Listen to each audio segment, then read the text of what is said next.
dari Samarinda. Ya, yang namanya Meta. Kami mengucapkan penghormatan yang besar sekali terhadap Bante, dan dari keluarga besar Mula Dharma dan Ekayana mengucapkan selamat kita bisa ketemu dalam kondisi online. Yang saya akan tanyakan dalam ceramah yang Bante sampaikan juga dari beberapa kali yang pernah suta-suta yang saya baca, kenapa di dalam Ratana Sutta ataupun dari Cula Manggala Cakawala-gata, kemudian juga dari ceramah-ceramah Sang Buddha pada saat kehidupan beliau, pada saat beliau ceramah itu, setelah salah satu tadi Bante katakan bahwa setelah membacakan Ratana Sutta, maka 84.000 kelompok makhluk mencapai kesucian. Begitu juga pada waktu Cula Manggala Cakawala-gata dibacakan itu juga 84.000. Nah, kemudian juga salah satunya pada waktu khotbah Sang Buddha di dekat Danau Ganggara di negeri Campa, di sana ada salah satunya ada seekor kodok yang mendengarkan khotbah Sang Buddha, tetapi terpencet oleh orang petani yang baru datang yang buta. Akhirnya kodok itu mati, tapi karena kodok itu dalam keadaan gembira, maka dia terlahir di alam dewa. Nah, pada waktu itu Sang Dewa turun ke bumi, jadi beliau datang. Jadi Sang Buddha sebenarnya sudah tahu beliau siapa, tapi beliau ditanya, siapa Anda? Saya adalah seekor kodok yang mendengar khotbah Sang Buddha, tapi terpijak oleh, tergempet oleh tongkatnya yang orang yang buta, maka saya menjadi dewa. Nah, yang jadi pertanyaan saya, mengapa kalau setiap ceramah Sang Buddha, khotbah itu, maka makhluk yang mencapai kesucian itu sebanyak 84.000. Nah, kenapa tidak lebih sedikit atau lebih banyak dari itu? Jadi, apa angka keramat dari 84.000 itu? Terima kasih Bante. Dan kami juga mengharapkan setelah COVID ini berlalu, kita mempunyai karma baik untuk dikunjungin Bante ke Samarinda. Terima kasih. Namo Buddhaya. Baik, terima kasih. Ratna, ya saya akan mengenal beliau sudah lama. Ya, memang dalam banyak sutta itu sering dijelaskan bahwa setelah Sang Buddha memberikan khotbah, memberikan ceramah, ada banyak makhluk yang mencapai kesucian. Bukan hanya manusia, tapi mungkin dewa, bahkan yang lain-lain juga ada mencapai kesucian. Nah, tadi ditanyakan kenapa harus 84.000? Fix 84.000, kenapa tidak 84.001 atau 2 gitu ya? Kenapa kok pas sekali angkanya demikian? Nah, saya kira ini hanya simbol saja, ya, simbol dari 84.000 pokok-pokok dhamma.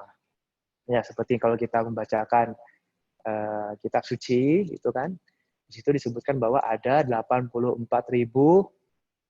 pokok dhamma. Ya, kalau tidak percaya boleh hitung sendiri ya, 84.000.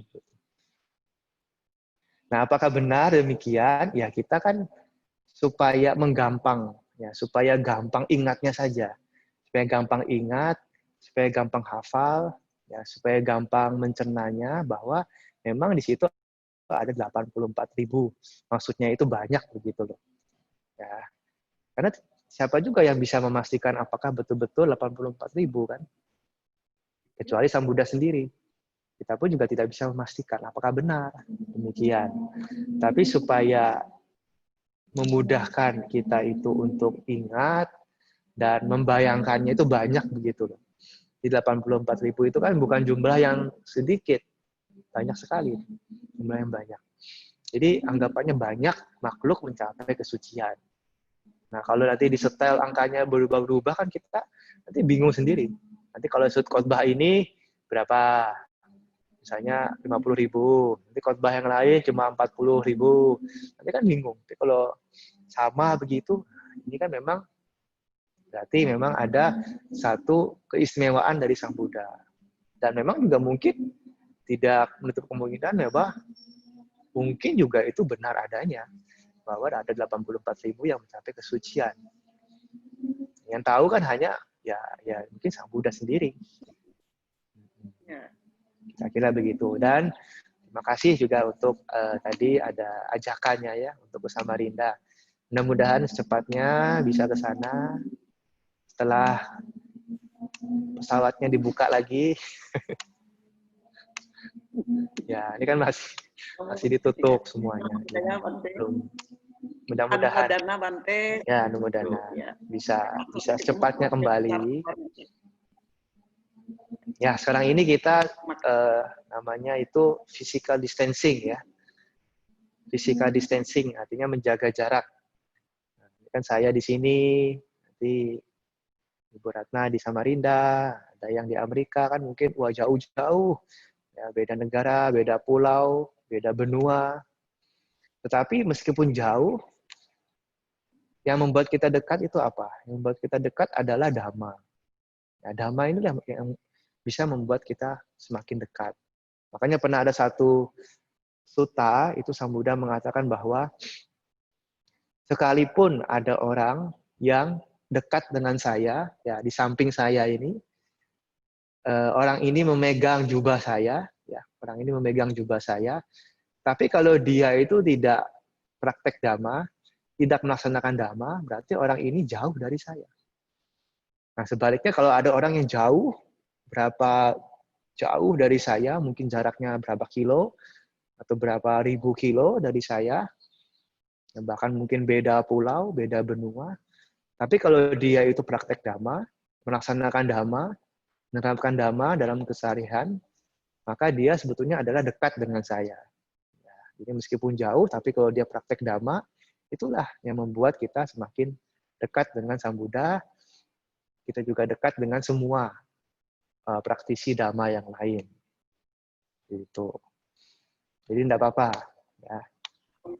Kan ada pepatah itu ya, jauh di mata, dekat di hati.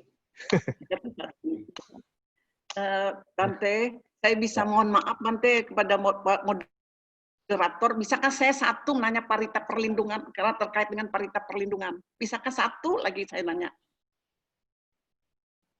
Silakan, Bu Meta. Boleh ya. Ya, silakan Bu Meta. Terima kasih Bu moderator. Ini terkait karena kita setiap hari, apalagi katanya siang dan malam, kita membaca parita, maka tentu kita juga membaca terjemahannya dengan seksama. Nah, salah satu yang saya baca juga selain Ratana Sutta yaitu Parita Atanatya Parita. Nah, di dalam Atanatya Parita itu saya baca terjemahannya itu segala para dewa, ada para yaka, para gandaba segala macam ini turut melakukan sembah sujud kepada Sang Buddha yang pada saat itu mereka itu duduk di ruangan di tempat Sang Buddha. Dan kalau kita baca Manggala Sutta kan di dalam Manggala Sutta itu dewa itu di pagi hari kan hanya berdiri satu sisi di depan Sang Buddha, jadi hanya berdiri saja. Jadi pada waktu Atanatya Parita itu mereka para dewa mungkin Catu Maharaja ini dia duduk semua bersembah kepada Sang Buddha. Nah lalu saya tanyakan kenapa dalam hal apakah historis timbulnya Atanatya Parita ini kira-kira gimana Bante sampai yang demikian rupa sampai dari alam dari Catu Maharajika ini semua turun menginginkan sujud kepada Sang Buddha Guru junjungan kita. Terima kasih Bante. Ya, sebetulnya Atanatya Parita itu juga parita perlindungan. Ya, tadi sudah dikatakan memang selain Ratana Sutta ada beberapa parita lain. Ya, salah satunya adalah Atanatya Parita. Itu juga parita perlindungan. Yang sebenarnya pada saat itu justru yang mengajarkan parita itu adalah para dewa. Jadi para dewa yang menganjurkan kepada para biku untuk membacakan Atanatya Sutta atau parita. Tapi yang ada di dalam buku parita kita ini sebenarnya hanya yang singkatnya, versi singkat. Nah itu lebih panjang lagi, sutanya panjang.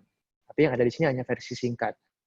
Artinya bahwa ketika dewa-dewa itu memberikan contoh ya bahwa seperti inilah penghormatan yang harus dilakukan kepada Buddha dan kepada Buddha-Buddha yang lain. Kan itu ada banyak Buddha, yang bukan hanya Buddha Gotama, tapi Buddha-Buddha sebelumnya juga ada. Ya, jadi betul-betul dengan penghormatan, dengan kekuatan kebajikan, dari penghormatan, dari perbuatan baik, dari praktek dhamma inilah yang sebetulnya yang bisa memberikan pelindungan. Nah, kalau para dewa itu sendiri sudah memberikan penghormatan kepada Buddha, semestinya kita kan juga mengikuti itu. Kalau dewa sendiri menghormat sang Buddha, kenapa kita tidak? Kenapa manusia ini tidak menghormat? Nah, dewa sendiri menghormat sang Buddha. Kita misalnya kebanyakan orang itu menghormat dewa, seharusnya juga menghormat Buddha yang lebih tinggi lagi. Nah, kira-kira demikian penjelasannya tentang Atanatiya Parita. Hormat kepada para Buddha. Ya. Baik, terima kasih. Kontu Anumodana Bante. Ya, pelan-pelan. Oke, terima kasih.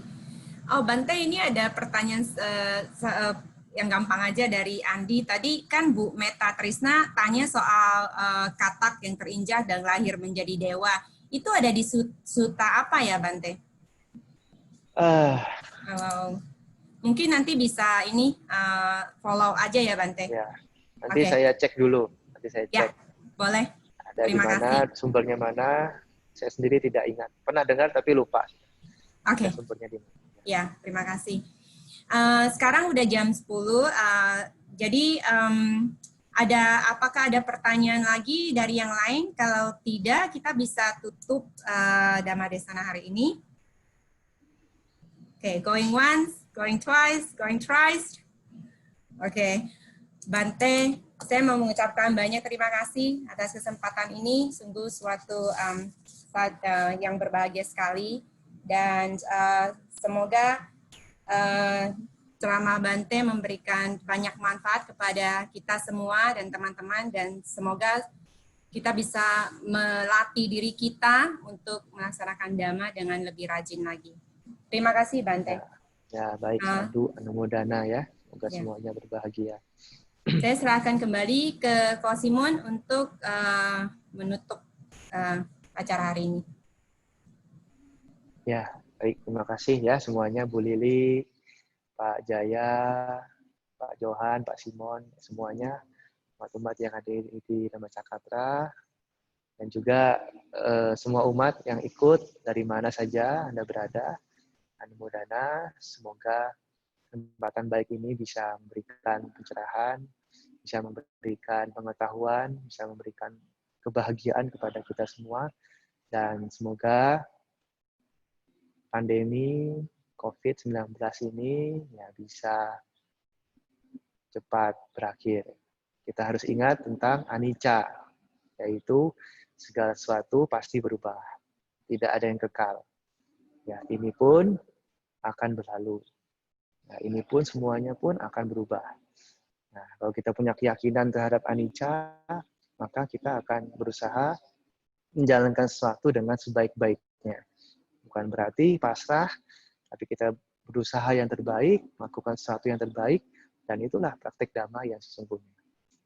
Sabbe sata bhavantu sukitata, semoga semua makhluk berbahagia. Terima kasih.